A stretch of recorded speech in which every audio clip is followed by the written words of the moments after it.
Hello, everyone. Welcome back to the Octopus Movement Podcast. This is our sanctuary for nonlinear minds where we celebrate unconventional thinkers and tap into their unique power to change the world. I am your host today, Isis Fabian, and I am so excited to be here with Floris Robert Slob. Floris is, on paper, on the business front, a change management consultant, a certified business coach consultant, and business retreat facilitator. But like everyone in the Octopus Movement, Floris, you are so much more than your professional resume. You have made discoveries in your life and your journey well beyond the corporate and professional sphere.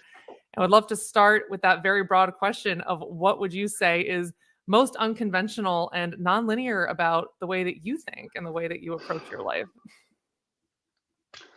All right. Well, thank you so much, Isis, for having me and doing this podcast with me. I'm I'm also very happy to be part of the Octopus movement in the first place. I'm happy to find a place where actually people are stimulating me to come up with nonlinear behavior and nonlinear thinking. uh, if I look at my own life, I think it has been pretty linear for a long time. To be honest, I mean, I I don't really recall that I did so many uh, nonlinear things in the the first period of my life. That said, one of the crucial things that did happen in my life, it was more biologically speaking, is that I had a couple of near-death experiences at the beginning of Wow. my life. So based on that, and of course this is nonlinear uh, approach. Based on that, I have the feeling that I saw life always quite differently, but for me it was normal. And so the relationship with my parents I thought was very normal, but at the same time I had always the feeling that I could see right through them. I could see how they were lying to me, to one another, and I was 4 or 5 years old.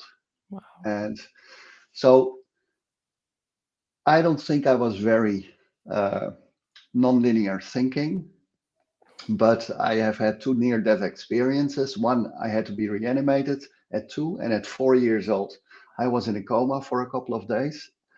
That must have definitely done something with me. At least this is not what I like to believe, but this is what at some stage people have told me that could have had really this effect. And in the meantime, I'm so far with my own research, my own evolution, that I think, okay, maybe it is it, but in the end, it doesn't really matter. I always felt like I was the weirdo, the weird kid, although there are people that liked me, but always very superficially. I only have a couple of very good friends, very rare. They're just really in the outskirts in this world that I met in my journey. And yeah, I guess my non-conventional thinking really actively started around 97, around the end of my second master's degree, I think. That is basically where I struggled a lot because I was having dinner with a good friend, and he brought an older friend with him, and this person was drawing cards, and I was a very skeptical guy still about anything that was invisible. Everything Mhm. was for me, if as long as I could see or hear or feel it, it didn't exist. Right. And in that evening, something very weird happened because my deceased grandfather came to say hi to me, and Wow. I couldn't.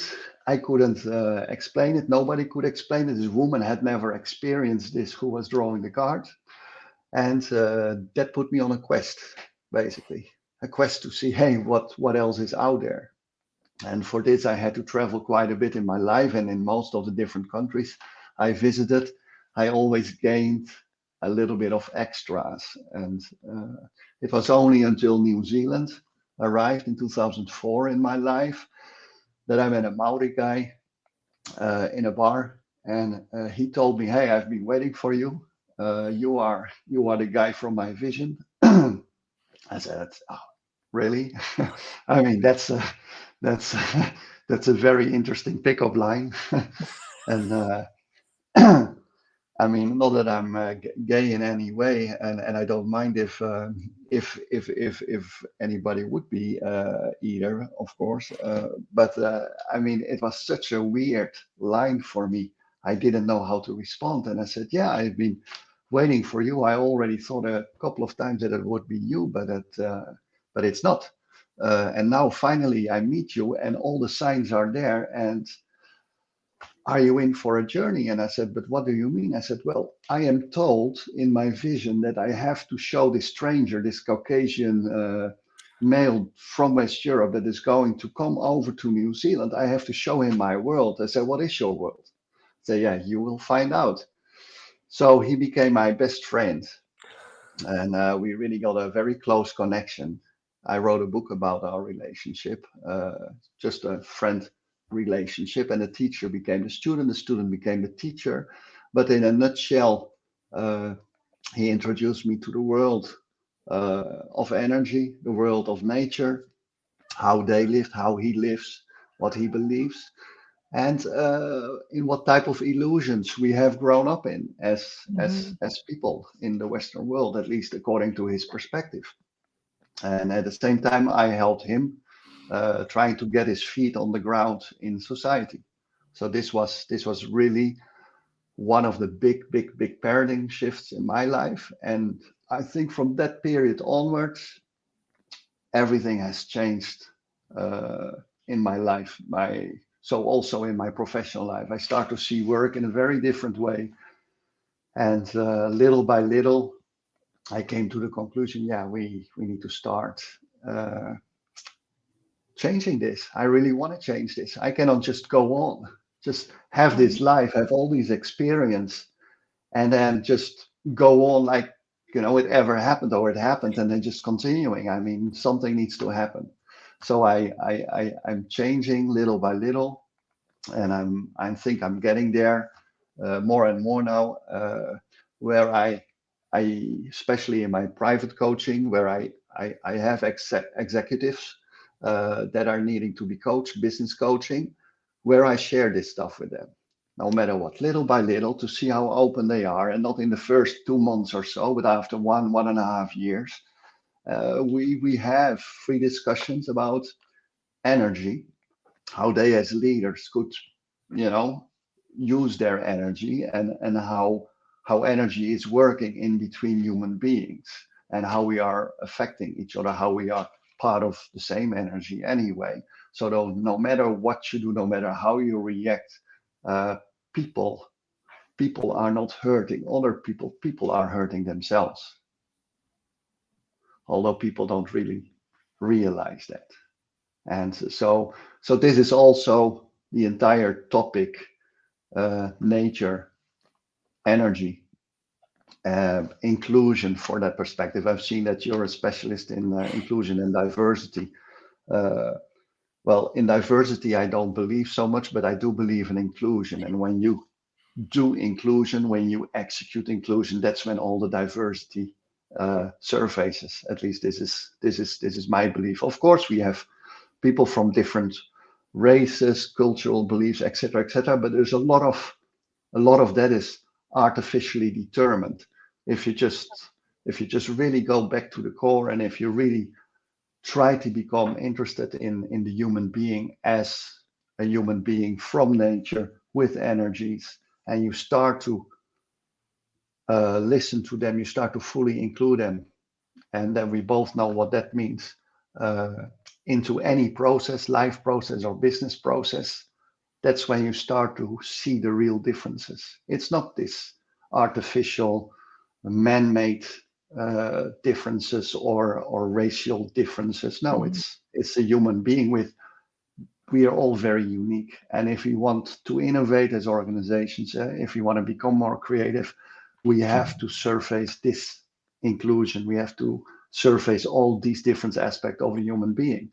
But in order to do that, first we have to get rid of what's happening now inside organizations. I mean, in my, and yeah, I know you let me talk, which is great, but in my perception, with the last clients that I've had here in Europe, I can truly see that the challenges that we face there when they hire me for a change lead, or they hire me to do some leadership coaching, uh, people are not always that open, even though they ask for my help. And what I see is most of the behavior is still based on fear, is still based on scarcity, is still based on competition. Even if you are in organizations that are not necessarily profitable organizations like the NGOs you have in the area where I'm living, it seems to be more than enough for everybody, but people are not having the right mindset, not having this feeling of, hey, we need to thrive together. And that is one of the reasons why I totally believe in nature as well, because to me the mindset of nature is connection. So, and this is also one of the reasons why the octopus movement resonates with me so much, as Perry called it, the human mycelium. I mean, this is what it is about. And when we truly connect with one another, that's when we will be able to thrive. Of course, Mm. it will not go from day one. Of course, we cannot make the changes quickly, but we have to start. We have to realize that inside organizations, inside private companies, we walking into challenges of people that are burned out, that are stressed out, that are completely overworked and exhausted, and we're trying to find solutions in a reality that cannot provide those solutions anymore. So we Right. have to change our reality. It means we have to change our thinking. We have to evolve there. And this is where I totally see where I come in. This is what my mission at the moment has become, basically. Yeah. I really appreciate that when you talk about inclusion, you talk about diversity, all of these things, you're reframing it as this individual journey, right? That each of us are going on. I think, one of the greatest failures of the diversity and inclusion industrial complex and industry among many is this idea that it's all external, right? There is some outside Yeah, um, exactly. action I'm supposed to take. There's some external learning I'm supposed to do, when there really is that internal unlearning and relearning. You talk about introduction to nature or reintroduction to nature. We saw Michelle in the chat saying we are nature, right? It's that, how Yeah. can we be inclusive of anybody when we're bringing all of these this old paradigm and these old Western ways of thinking? I mean, even race, right? Whiteness was a construct created in the US through the court system. Race is a thing that we invented. It is a very powerful myth. But until we can peel back those layers and see who we actually are and then show up as that person, I actually prefer expansion to inclusion, right? I'm expanding the space in my own mind, the culture around me for anyone joining, rather than just including them into the pre-existing one. But to your point, we can't do that if we haven't gone on that internal journey. So on that topic of nature, I'd love to hear about your background, About my background. your Zoom background, your video background. Oh, okay. So yeah, I mean, this is a picture that I took in 2001. I think it was on the west coast of France, and I found a tree, and I didn't do really a lot with it. It was just a nice picture. I love to take pictures at that time, but I found it back 6 years ago, and I said, "Wow, this is amazing tree." It looked like he was nearly cut off by lightning or by somebody, and somehow he found a detour and a new way to grow and to climb up. And I said, well, this tree is amazing. And I was at that moment, I was really into trees a little bit. There's a couple of people here in the movement that are liking trees a lot as well. I know in the meantime, such as Michelle. And so I started to put trees on the foreground and all their functions, and then compare it to how leadership could look like. And if you really do that exercise, even if you don't know everything by heart, I mean, if you take a tree and you see what they do, what they provide for themselves, for their environment, how they are connected to others, I said it's just amazing. There's just a couple of things that are so normal actually for the tree that you say, okay, but a leader should be like a tree too in an organization. I mean, we all should be trees for one another. right? I mean, ideally. And so I started to play with that, and I said, oh, I really like it. I said, but there's something missing because here in this reality that we're living at the moment, we all need scientific proof. We always need something special. There's people that are telling us, okay, you're a coach, you're even a business coach. Don't give companies that crap about energies, about natures, because they just want cost reduction. They just want, business growth. They want us all of that. And I said, but this is what they're going to get. If this is really what they want, this is really what they're going to achieve while listening to us people that would like to make this type of change. It sounds airy fairy, but it's not. It's as natural as it can be because it's about us. We are the organization. We are human beings, and yes, we are nature. We simply stop to believe that we are actually nature. We don't really figure it out, even not if we make a bushwalk or sit down on the beach. We see, hey, we feel good suddenly, but hey, nature is doing us good, but it's because we are nature, and we don't even realize it enough. When we're inside nature, it's still like a service for this outside object referral type of things. Okay, nature is like a temporary medicine. It's like taking a paracetamol when you have a headache. Okay, I can go into nature and maybe that helps too, but we are nature. We have to go a couple of steps faster and further, and we have to try to find ourselves back. But one of the things when I was living in Australia uh, is that by accident, I was only 900 kilometers away from the permaculture farm from Jeff Lawton, for example. And I don't know if you know about permaculture, but that is a word that Bill Mollison basically created a while back. And Jeff Lawton was one of his best students, and at 29, 30 years old he started to work more with this Bill Mollison, and at some stage Bill Mollison retired and Jeff Lawton became the father figure of permaculture, and he still is, and that is the magic guy that makes deserts green in the Jordan and so on. He's married to a Jordan person, so he was living 900 kilometers away from where I was living, and I decided to do a permaculture design course with him in person for a couple of weeks, living there just with his family, with people flying in from all over the world doing that same permaculture design course with me. And there, actually, he was more or less showing me that there is a world, a very logical, natural world. And he has been doing partially things with trial and error because this is how we gain experience, right? With trial and error. And this world is called permaculture, but it has a lot of design principles. And if you follow all those design principles, then the ecosystem that you are building as a human being is thriving. And what is so important, what is the only and most important thing, is the absolute connection between all the elements in the ecosystem. And this is just fully documented. This is scientifically proven in the meantime. So I started to say, okay, if I'm going to talk about nature, can I not do something with all these permaculture design principles? And of course, when you make those ideas, you always think that nobody did that before, but there's always somebody that already thought of something often. And so there's also something already in the world that's called biomimicry.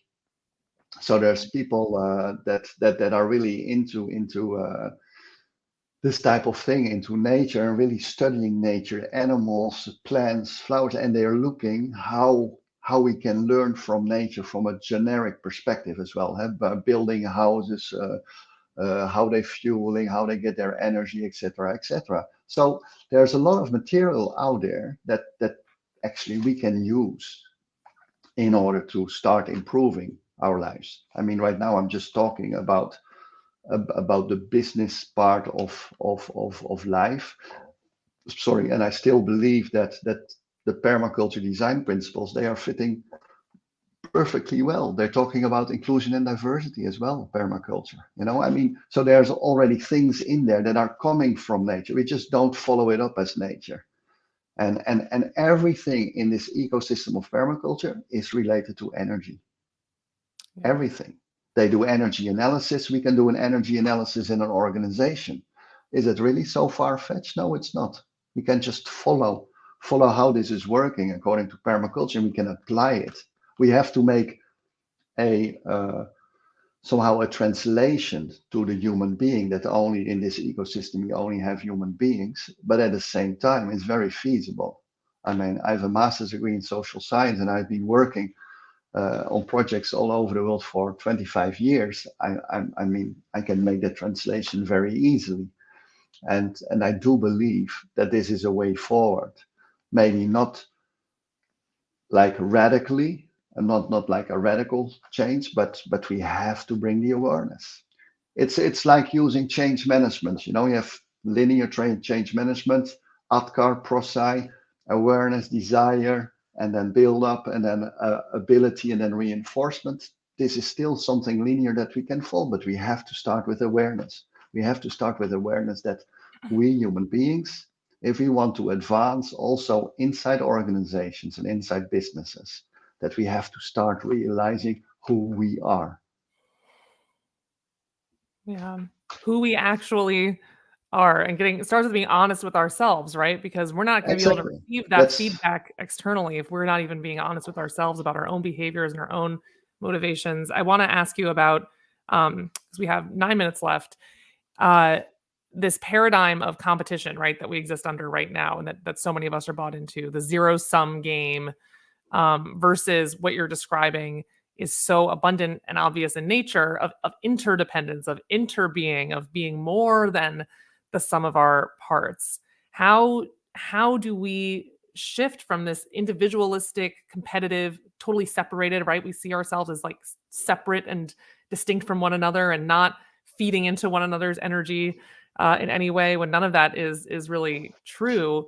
How can, and in organizations, nowhere is it more obvious than in organizations and in corporations, right, where you have this competitive, individualistic culture within a organism, a broader organism that should be self-supporting and all of that. So how do we shift from that paradigm to this paradigm of interdependence? How do you demonstrate to someone who is thinking in that very zero sum, linear competitive way, that there's actually more to be gained and more fruitfulness to come out of existing in interdependence?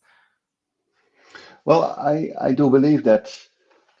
I guess just having some work sessions with leaders, and actually showing how life can be, and basically uh, bringing that to the forefront, and looking where they are right now and how big that gap is, and that which seems pretty much impossible probably to bridge. I mean, that's already one thing. I mean, but instead of talking about how the thing should be, you can simply just start working on building a hell of a lot more trust inside your organizations, because we need stronger connections. But those connections, they will never be built if there's no trust.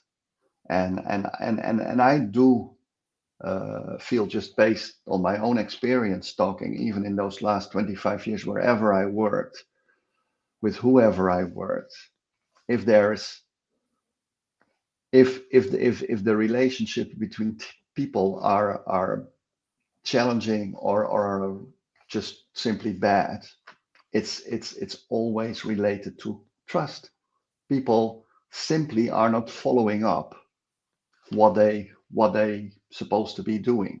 And we can take this from an organization perspective, or from a leader's perspective, or just from a team perspective.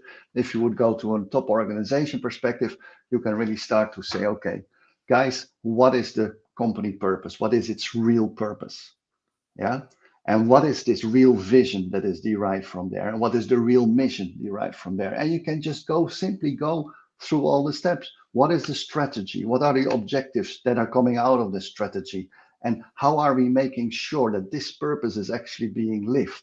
And for this purpose, what values do we have as an organization? And what values do we want to have from the employees that are working inside this organization? They should be all aligned. Permaculture says not all the plants they are good for each other. There's plants that are just neutral towards another. There's plants that have a synergy effect. That's the plants that you want to have, and you have plants that do not support each other. Also in nature you have that. That's fair enough. I think we could potentially translate that to company values and your own personal values as a human being working for that organization. Those have to be aligned too. And if you would really focus on that, how can it be then that you have this purpose that everybody agrees in, translated in a vision that everybody is agreeing with a strategy, with this objective that everybody is agreeing with? How can it be that we are not agreeing afterwards? Why? Because we don't really follow the strategy, or we don't really follow the vision, or we don't really follow the purpose. It's very basic, but it's very logical.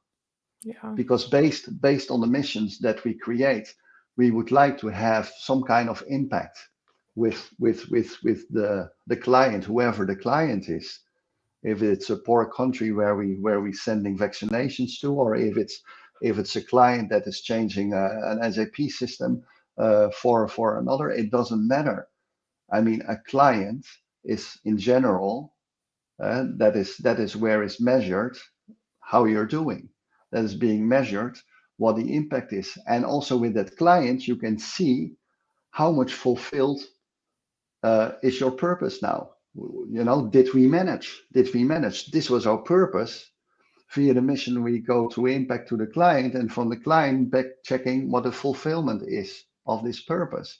And if that is not good, then we need to improve. But what happens somehow down the track, if we go from the top to the organization to the bottom, all those steps, they become very unclear. So people should start communicating this clarity. If everything remains aligned. That is at organizational level. If we talk about more than at leadership level, I mean, how can a leader make sure that the things are happening as they're happening? So he should communicate all those things and everything. And if he's doing something that is not relevant to it, then he should be able to be open about it. But what happens usually, people are not transparent, and people are rather hiding, and people have double agendas. The moment they deviate from the real purpose of the organization or the real purpose of the company, that's the moment where this type of uh, unhappiness, frustration, anxiety, stress, or much worse is happening. You will never ever find an organization or a company that is working on its purpose, that is communicating properly, that have people that are purpose driven, that are loving their company, and there is burnout. You simply do not have that. There is something else going on then.